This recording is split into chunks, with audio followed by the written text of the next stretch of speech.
Olá, tudo bem? Sejam todos muito bem-vindos ao nosso podcast Jus Perniandi, para mais um dia de gravação aqui no nosso estúdio Atibaia Jardim.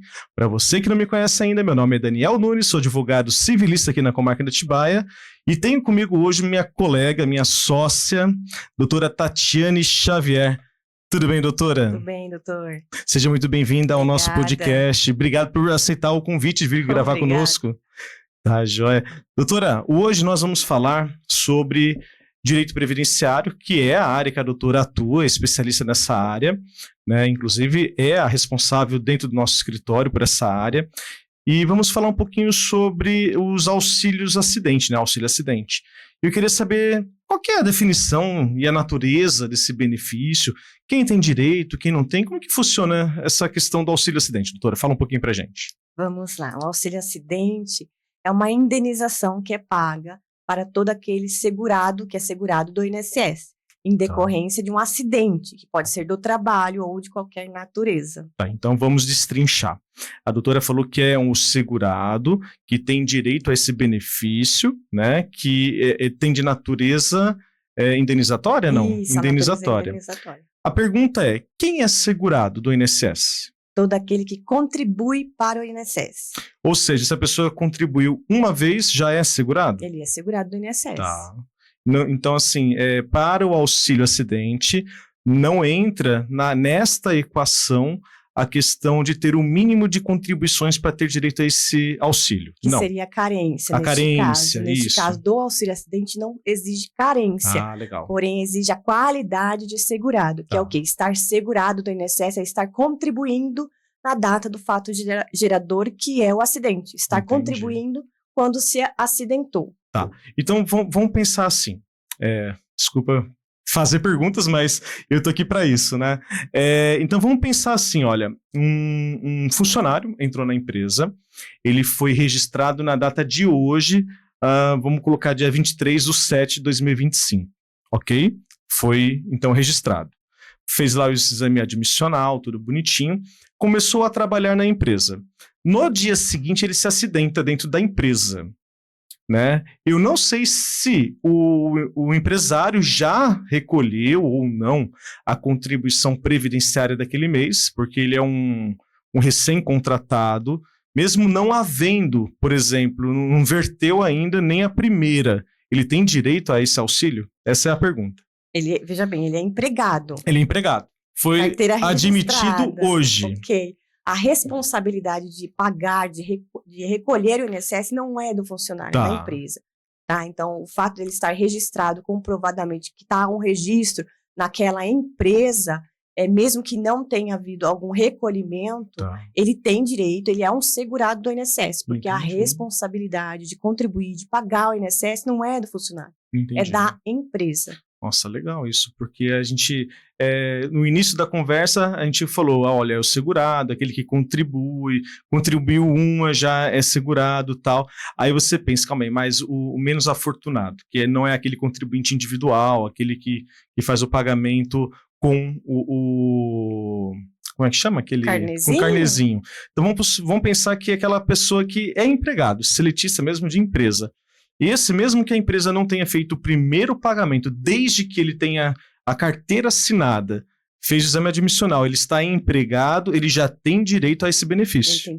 Independentemente de já ter vertido o primeiro ou não a primeira contribuição ao INSS. Esse e outros benefícios, mas vamos lá.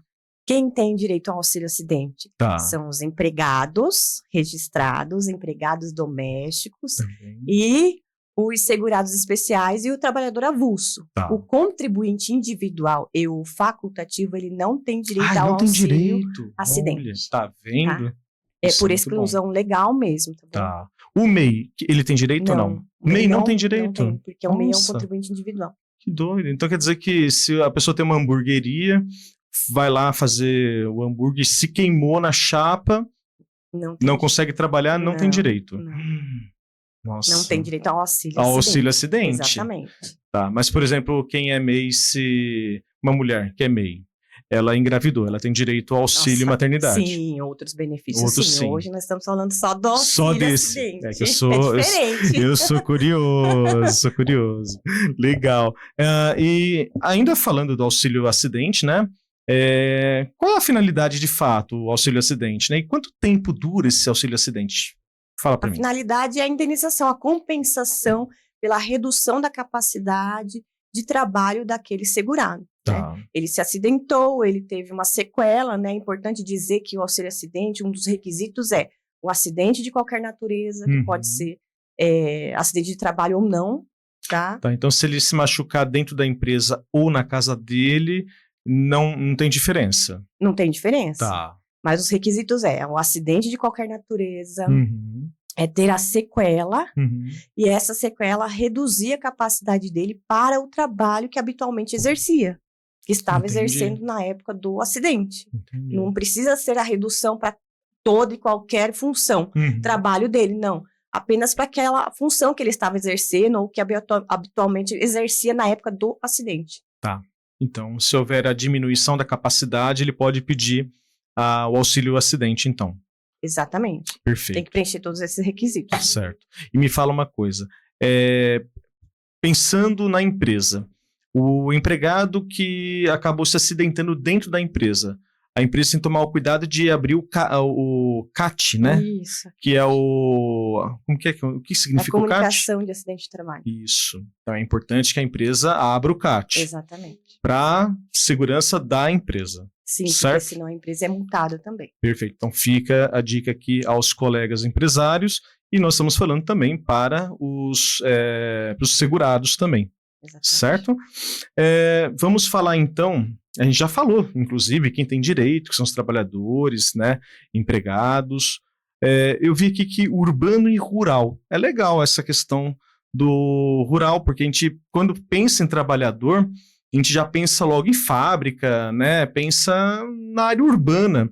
Mas no rural também tem direito ao auxílio acidente? Sim, tanto aquele que é empregado rural, quanto aquele que é segurado especial. Entendi. O segurado especial, que é aquele produtor. O produtor. Exatamente. Agricultura familiar. Exatamente, que trabalha ali, que produz sob regime de economia familiar. Então, esses segurados, vamos dizer assim, eles também têm direito. É muito legal a gente pensar no trabalhador rural, porque não necessariamente o trabalhador rural está na roça. Porque a gente pode ver muitos trabalhadores rurais indo até o Ceasa levar a mercadoria que é plantada na fazenda. Então você tem trabalhadores registrados na fazenda, sob o regime rural, porque ele trabalha na terra, mas ele pega o caminhão ali, ajuda a abastecer o caminhão e vem para a cidade também trazer o produto orgânico, né? É legal essa questão de a gente pensar, trabalhador rural é aquele que trabalha lá na terra. Não, nem sempre. Se o patrão é de natureza rural, porque é um produtor, aquele registrado para aquela fazenda, ele é um trabalhador rural, né? Sim. E mesmo que ele, na atividade, venha para a cidade, ele não tira a característica de trabalhador rural, de fato, não é? Ou ele perde essa característica de trabalhador rural? Quando ele vai para a cidade, você diz fazer o quê? Trabalhar? Ou só pegar o produto rural e levar para o Ceasa? Vamos pensar no trabalhador da fazenda, que a função dele é ajudar a pegar o produto da produção da fazenda e levar para o Ceasa. Então, o trabalho dele ele é registrado na fazenda como uma pessoa que traz o produto para o Ceasa e volta. Ele não comercializa no Ceasa, ele só traz. O trabalho dele que está registrado na fazenda, por exemplo, para levar o produto até o Ceasa. Esse ele sai da questão do rural, porque eu sei que o rural tem a questão especial, né? Ou não? Você fala do segurado especial. Isso. O segurado especial é aquele que produz, que planta, que colhe, que muitas vezes ele até vende. Mas o segurado, produtor rural, que planta para a sua subsistência e da sua família, esse é o considerado segurado especial. Entendi. Então, vamos supor que a fazenda tem um CNPJ e ele tem um empregado. Então, quer dizer que esse empregado não necessariamente ele é especial. Ele é considerado um empregado rural. Rural. Empregado rural. Tá, então quer dizer que a fazenda que tem um CNPJ que tem um empregado para atividade dentro da fazenda, ele é empregado rural. Essa é uma atividade rural, sim. E esse empregado que ele está registrado no CNPJ da fazenda, a função dele, uma vez por semana, levar o produto até o Ceasa para entregar para algum lugar, ele não perde a característica não perde a característica, mas o que vai dizer é o registro dele. Ah, tá. Se ele for motorista, dele. Então ele não é o registro dele que vai dizer. Ah, que legal. A função dele ali. Então quer dizer que a função é importante, mesmo ele registrado no CNPJ de uma fazenda. Porque aqui nós estamos falando de um empregado rural. O empregado rural é igual ao empregado urbano. O que diferencia é que ele trabalha no rural. Entendi. Então ele é um ajudante geral que planta, que colhe, entendeu? Um ajudante geral, por exemplo, que a maioria do que trabalha no rural o empregado rural é um ajudante geral. Sim. Né? Que é ele que vai lá colher, plantar, né? Distribuir ali. E se machucar, a foice se machucou o pé, alguma coisa nesse sentido, sim, ele tem direito ao acidente? Sim, também tem, porque ele é empregado. Porque ele é empregado. Só que é rural, em vez de ser urbano, é rural. Sim, legal. Muito bom isso. Bem, vamos lá. A gente está falando sobre também trabalhadores avulsos e segurados especiais, né, que também têm direito ao acesso a esse benefício do auxílio acidente, certo? Importante, né? Não se aplica aos contribuintes individuais e facultativos. Deixa eu ser um pouco chato. E por que não aos contribuintes individuais e facultativos? Qual é a razão? Existe um motivo por trás disso? É uma exclusão legal apenas. Mas por que o legislador falou, esse não tem direito? Tem alguma justificativa ou não tem? Não sei dizer, porque eu saiba não, é uma exclusão legal mesmo. Certo. Não tá lá, não tem direito. Nossa, que doido, né? Por que não, né? Gente, além de ser advogado, ainda sou MEI, né? Não da advocacia, é uma MEI que eu tenho, mas poderia ter acesso, né? Vai que acontece alguma coisa. Mas tá bom, tá valendo. Tá na lei, a gente tem que cumprir a lei. Doutora, quais os requisitos do auxílio acidente, né? O acidente do trabalho, doença ocupacional, equiparados a acidente de trabalho. A pessoa precisa ter, por exemplo, nessa questão dos requisitos para o auxílio, né? Ela precisa necessariamente ter um laudo médico, por exemplo? Tem que comprovar que ela está incapacitada? Como que se prova que ela preencheu os requisitos do auxílio acidente, além de ser contribuinte? Tá. Comprova através do acidente.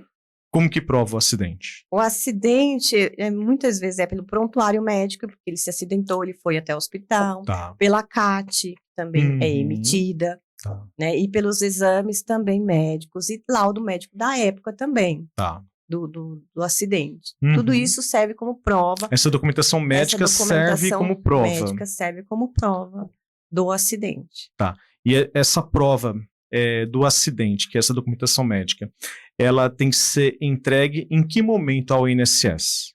No momento do requerimento. Do requerimento. Do pedido do auxílio acidente. Tá. Juntamente com todos os outros documentos que se fazem necessário, obviamente. Tá. Né? Mas todos esses documentos, prontuário médico, atestados médicos da época, exames, né? Muitas vezes um raio-x, porque a pessoa caiu, quebrou a perna, colocou pino, placa, né? Então ficou com uma limitação funcional de algum membro. Então todos esses exames e laudos comprovam o acidente, comprovam, né, a sequela que ele ficou. Entendi. Legal. Vamos lá. Requisitos tá ok, nós falamos aqui. Causa do acidente ou doença, né? Aqui no caso, acidente de trabalho, né? Que é típico. Acidente de qualquer natureza, nós já falamos sobre isso também. A redução da capacidade de trabalho, sequela, reduzir a capacidade. A doutora também já falou. Acúmulo de benefícios, isso aqui é legal. Pode acumular benefícios? Além do auxílio acidente? Acidente, ele pode acumular desde que não seja o mesmo fato gerador, né? Tá. Ele pode, inclusive, ter mais de um auxílio acidente. Eu quebrei a perna direita. É o auxílio da perna direita. Aí depois quebrou a perna esquerda. Você pode ter direito a outro auxílio acidente, porque não é do mesmo fato gerador, do mesmo acidente. Entendi. Então, pode acumular. Só não se acumula com aposentadoria. É isso que eu ia perguntar. Isso não se acumula, né? Com aposentadoria, não. Com aposentadoria, não. A aposentadoria por invalidez. Qualquer aposentadoria. E pensão? Pensão por morte. O auxílio acidente, ele é devido até a pessoa se aposentar. Entendi. Aposentou, ele perde o auxílio acidente. E, por óbvio, também o auxílio acidente ele é concedido, mas também cai na revisão. Ele também é chamado para uma revisão, tá? No INSS. Então, antes mesmo de se aposentar, ele pode ser chamado para passar por uma revisão no INSS e o INSS ali entender que não tem mais redução, não tem mais sequela e cessar o benefício dele. Então, eu vejo que assim, um dos maiores empecilhos para conseguir esse benefício hoje, na vida prática, né, que nós temos, é justamente a perícia, né? A perícia que para você conseguir o auxílio acidente, dependendo do lugar que a pessoa vai fazer a perícia, nós temos servidores públicos que parece que ganham por não que dá, né? Infelizmente. É uma crítica a ser feita, mas é triste essa questão, porque a gente vê vários clientes que têm realmente direito ao auxílio acidente, têm a redução da capacidade laborativa, vai até ao INSS para uma perícia médica, o perito fala, sobe na maca, por favor. A pessoa vai lá e sobe. E ela está alegando que tem problema de quadril, problema de alguma coisa, a pessoa vai e sobe. Aí o perito fala, pode descer. Já nega. Conseguiu subir na maca, acabou. Mas é uma diferença aí, né? Vamos lá. O auxílio acidente é um pouco diferente. Porque o auxílio acidente... Aí, nesse caso, eu acho que mais o senhor está falando seria do auxílio doença. Porque o auxílio acidente, ele fala que tem que ter uma Qual é a diferença de um do outro, então? O auxílio acidente tem que ter uma sequela e uma redução da capacidade para o trabalho. Essa redução, ele não fala e não tem, né, na legislação que tem que ser grau leve, moderado, alto. Ainda que mínima que seja a lesão dele, tá? Ele tem direito ao auxílio acidente, porque houve uma redução, ainda que mínima. Né? Então, o senhor está falando, ele está falando que caiu, machucou aqui a coluna, a perna, e está levantando e sentando normalmente. Ok. Muitas vezes isso acontece mesmo. A pessoa se lesionou, tem uma sequela, mas é uma sequela mínima. Mas mesmo assim, ele ainda tem o direito, porque essa lesão mínima está diminuindo a função, a capacidade dele no trabalho. Está exigindo dele um esforço maior para trabalhar. Então, isso daí é a diferença do auxílio-doença. Porque o auxílio-doença, a pessoa tem que estar realmente incapacitada. Para o trabalho, naquele momento. Tem que estar doente. Olha o benefício, auxílio-doença. Ele está doente, não consegue trabalhar. Aqui no auxílio-acidente, ele recebe uma indenização porque houve uma diminuição da capacidade dele para o trabalho em decorrência do acidente. O acidente pode progredir para o auxílio-doença? É o contrário. É o contrário? Geralmente, assim, a pessoa se acidenta, fica recebendo auxílio-doença. No entanto, o auxílio-acidente ele é concedido a partir da cessação do auxílio-doença. Então, a partir da cessação, acabou o auxílio-doença, começa a receber o auxílio-acidente, desde que preencha os requisitos e tenha o direito. Né? Nossa, bom, porque eu como advogado não conseguiria, apesar que eu sou atuante na área, mas é confuso para mim entender que o auxílio-acidente, ele vem posterior ao auxílio-doença. Exatamente. Começa com auxílio-doença, cessado auxílio-doença, se preencher o requisito, aí o auxílio-acidente, é isso? Exatamente. Exatamente. Muitas pessoas não sabem que tem direito, acabam não pedindo. Então, o INSS não concede de forma automática. Tem que requerer. Tem que requerer. Era para conceder de forma automática. Porque muitas vezes a pessoa recebe o auxílio-doença acidentário, porque já está lá comprovando que é um acidente, né, tem um CAT emitido, então ele recebe o auxílio-doença acidentário. Então, não vou dizer que por óbvio, né, mas fica ali o acidente demonstrando no auxílio-doença. Então, deveria passar por uma nova perícia para poder conceder o auxílio-acidente, mas isso não ocorre. E muitas pessoas não vão atrás porque também não sabem que tem esse direito, né? Porque é uma indenização do INSS, não é um benefício como auxílio-doença, como uma aposentadoria. É só uma indenização. Cessado o auxílio-doença, o qual ele teria direito a recebimento do auxílio-acidente. E ele deixou passar porque ele não sabia que tinha direito. Por exemplo, aí ele está vendo esse podcast e ele, nossa, eu tenho direito ao auxílio-acidente porque realmente eu não consigo mais trabalhar como eu trabalhava antes, a minha capacidade laboral, a capacidade de trabalhar foi reduzida e assim, vamos supor, a pessoa deixou de pedir porque tinha direito há uns 6 meses atrás, por exemplo. Existe um prazo prescricional para requerer? Como que funciona a questão de requerer o auxílio acidente quando a pessoa fica sabendo depois de alguns anos, por exemplo, que tinha direito? Está lá trabalhando ainda com capacidade reduzida, sem auxílio acidente, sem auxílio doença mais, porque cessou tudo, e o cara está trabalhando, só recebendo salário, de forma ainda dificultosa, né? Qual é o prazo que ele tem para entrar? Prescreve, não prescreve? Tem decadência? Como que funciona? Olha que legal, não prescreve. Não prescreve? Não prescreve, Olha. não tem, assim, decadência, vamos dizer assim, para pedir, né? Então, assim, mesmo que passou 5, 10 ele recebe anos, o retroativo? ele pode pedir. Vamos lá, vamos por partes. Okay. Passou 5, 10 anos, ele pode pedir o benefício. A diferença está nos retroativos. Aí entra o prazo decadencial, prazo de 10 anos. Então, ele passou de 10 anos, ele não vai receber os últimos 5 anos. Que é a prescrição. É a prescrição de recebimento dos retroativos, os 5 anos. Tá? Aí ele vai receber da data que ele deu entrada em diante. Quando eu tenho 5 anos, recebe os 5 anos. Eu tenho 8, 7, 9 anos, ele vai receber somente os últimos 5 anos da data que ele deu entrada para trás. Agora deu 12 anos ele pedir...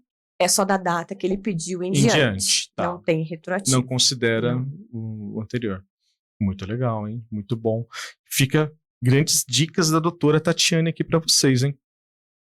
Que mais? Vamos lá.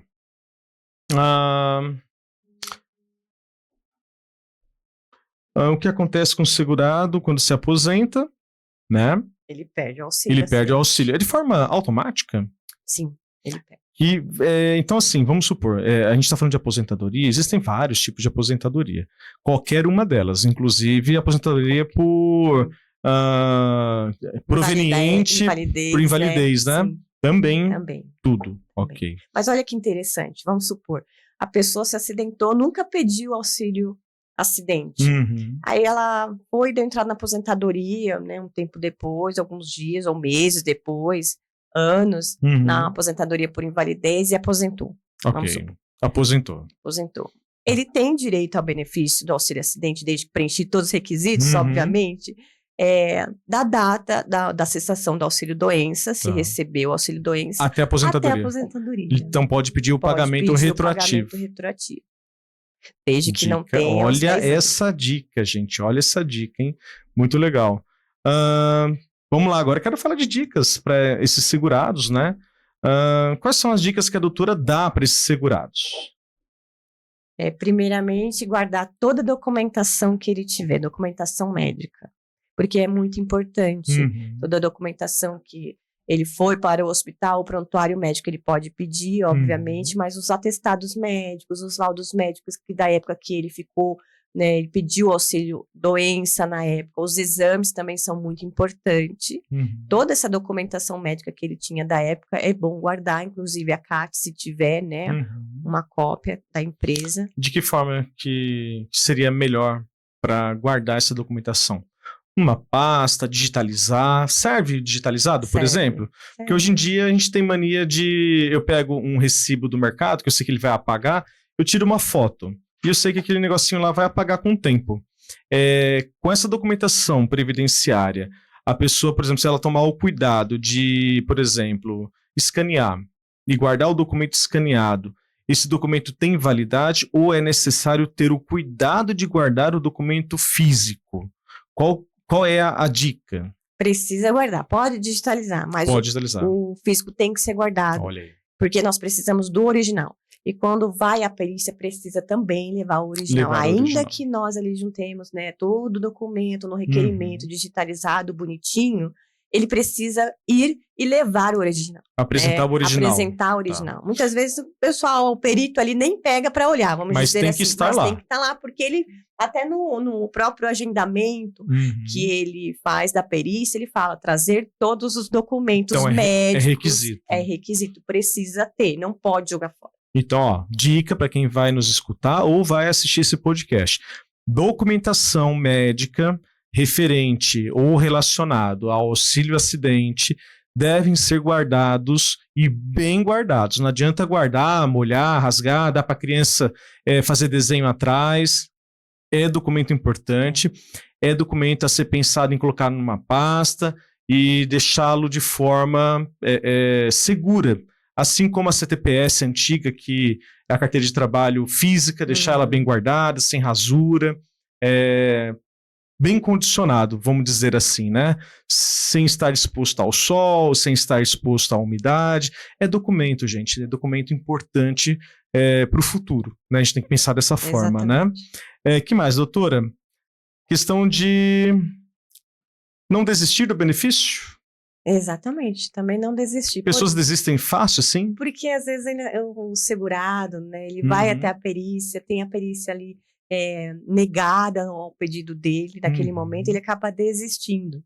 Né, e muitas vezes que se nega o benefício, às vezes o cliente não sabe, né, o segurado não sabe o real motivo daquele indeferimento. Às vezes é um indeferimento por causa de um documento errado que ele juntou, ou porque faltou o documento, faltou alguma prova. Entendi. Então, sempre busca uma orientação jurídica, mesmo que tenha negado ali o pedido, o benefício do auxílio-acidente, é importante buscar um auxílio de um advogado, de um especialista na área, para poder avaliar todo o conjunto probatório ali, porque existem os requisitos a serem preenchidos. Às vezes o segurado ele preencheu todos os requisitos, mas faltou alguma coisinha ou outra. Que não levou, não foi, né, não passou na perícia por algum motivo. Então, é importante ele não desistir, porque se ele sabe que ocorreu um acidente, tem a sequela, houve uma redução na capacidade dele, por óbvio, né, que é possível ter o direito ao auxílio-acidente. Então, não desistir e procurar sempre um profissional. Perfeito. Só para tirar uma dúvida, a pessoa que não procura o advogado no início, vai lá, sozinho se aventura no INSS, faz o requerimento e é negado o benefício dele, né? Esse auxílio acidente. É negado. Ele nem sabe o porquê, mas foi negado. Esse protocolo dele, que tem uma data de entrada do pedido, né, do requerimento, o advogado ele pode entrar com um novo requerimento, ele pode entrar com um recurso. Qual que seria melhor? Porque me parece que o auxílio-acidente você não perde o direito, né? Tendo o direito, você pode fazer requerimento a qualquer momento. Isso? É diferente do auxílio-doença, né? Que tem lá a data inicial da incapacidade, tal. É diferente esse daqui. Então quer dizer que a pessoa, então, ela não perde aquele protocolo. O advogado ele pode propor um novo requerimento com a documentação correta dessa vez, ou se foi algum erro de fácil, como que eu posso falar? De fácil correção, talvez. Dá para corrigir se o INSS ele falar, olha, eu indeferi por falta da cópia do RG. Vamos supor, uma coisa bem, né?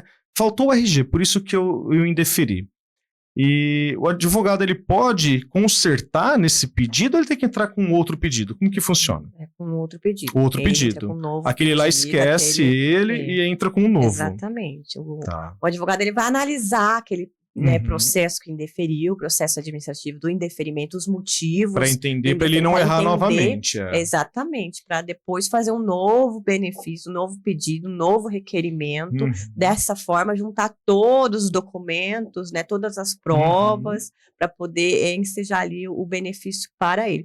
Dependendo da situação, dá para poder entrar com recurso, mas aí é toda uma análise que é feita, porque se indeferiu em relação a documento, não tem por que fazer o recurso. Sim.